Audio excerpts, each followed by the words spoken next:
watch. Welcome to our program. In this show, we're going to discuss basically the topic is going to be food security and the environment.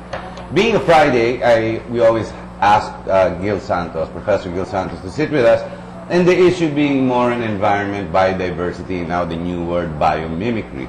But alam nyo, before all of that, alam nyo, pwede natin pag-usapan yung siyensya niyan, no? The science of exactly what goes on between the environment, food security, and whatnot. Why food security? Because, well, in a global world today, alam mo, pera-pera ang labanan. You have the global financial crisis. You've got the interest of many flags, the many interests, etc., nagbabanggaan. At the end of the day, the name of the game is food security. Do we have it? Well, we are so blessed, so rich. The Philippine Islands grows everything and anything. The problem is, we are still importing. Now, is it the country that's a problem, or is it the people who will discuss these issues at this point? To introduce our guest with us today, who will join us in our discussions, not necessarily just to come up with facts, but to give us a better understanding on an intelligent conversation towards the environment and food security. I'll pass you on to Gil Santos. Gil? Hi, Harry. Thanks. What we have for today is a guest who is going to be discussing with us. You know, this, like we said, this is a free discussion. So that at the end, all of you who are watching out there, hopefully, will be able to give some kind of an enlightenment and make your own decision on certain issues of the day. We have invited somebody who has been through the mill. As a student, he was an activist. Later, when he decided he was going to join the government, he became eventually Undersecretary of the Department of Trade and Industry, and also later of the Department of Agriculture. His last post he held in government was Cabinet Secretary in charge of the flagship projects. He's basically a management man, and he believes in rewards and punishment. You know, if you are a good manager and you have your people working for you, fine, you reward them. If they don't, you fire them. That's as simple as that. So we have, some people call him Dr. Ernesto Ordoñez. I call him Ernie Ordoñez. Welcome to the show. Thank you. Okay. Thank you very much. Alam nyo, maybe the way we should have introduced Secretary Ordoñez is the Patriot Ordoñez. Because over the years, the many decades you've served government, number one, you didn't figure in scandals.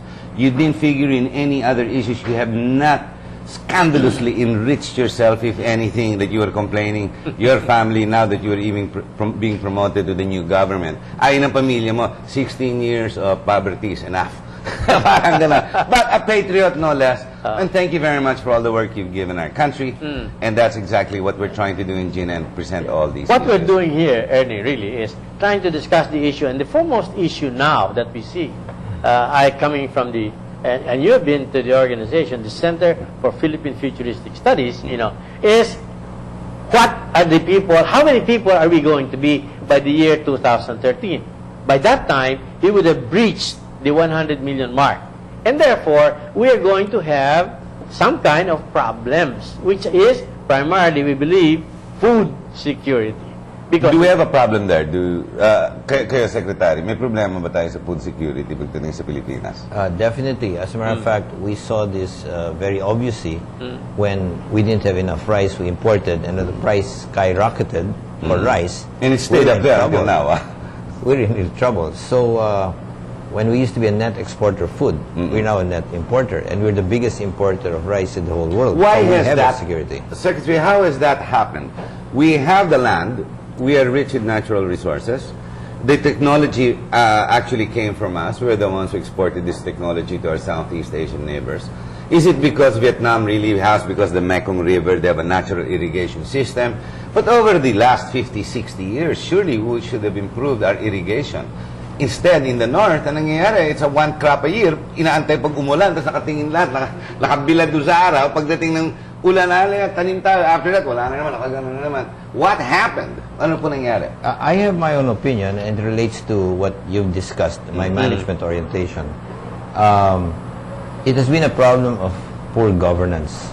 For example, in 1986, when we were doing pretty well with rice, you'd expect the rice production to be Keep going positive. up, yes. And since we're Erie, the head of the whole world in rice, you expect that we would use more and more certified seeds. Well, let me tell you something. From 86 to 1999, we had 300,000 hectares out of 4.2 million harvested hectares, or less than 10% using certified seeds. Guess what?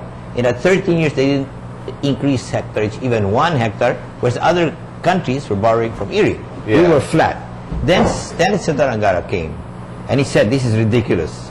So he poured 500 million, or 500 million, to do certified seeds. Plant now, pay later. Of course, few paid later, but nevertheless, 300,000 more than double to 700,000 hectares. Yes. Now here's what I call governance, right?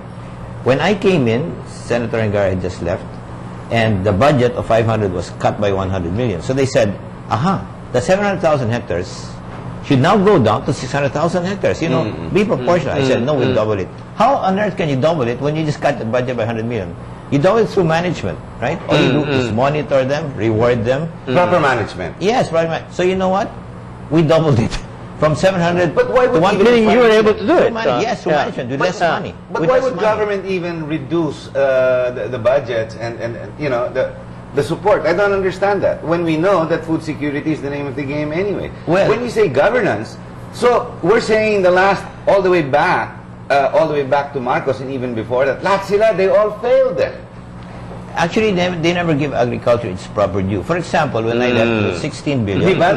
It went to 14 billion. Can you believe Yes. it? It went down. And with inflation, effectively, Oh. that's about 13 Even billion. worse, Yeah. yes. Are they Less. crazy? Because they didn't think it was Yeah. important, right? Okay. So what I'm saying is that with management, we're able to double it from 700 to 1.5 million with a 20% cut in budget. How did you do it? Management, right? Management. You monitor it every week. You reward the good. You punish the bad. Of course, And do of it. course. And secondly, there's something called transparency. All right? Okay. We are now, this year, 50 billion budget. Okay. For agriculture. Yes, Yeah. yes. Last year it was 48 billion. Last year was 48 billion. 3 years before that it was 15. Therefore, we tripled the budget. Yes. Correct. Right? Correct. But the growth was 3 to 5%. It became 0%. Bumagsak ang output. Wow. When you triple the budget and you go to zero growth, maybe there's something wrong. But in fairness, maybe it's the weather. But my contention is that it was not just the weather, it was governance. Why?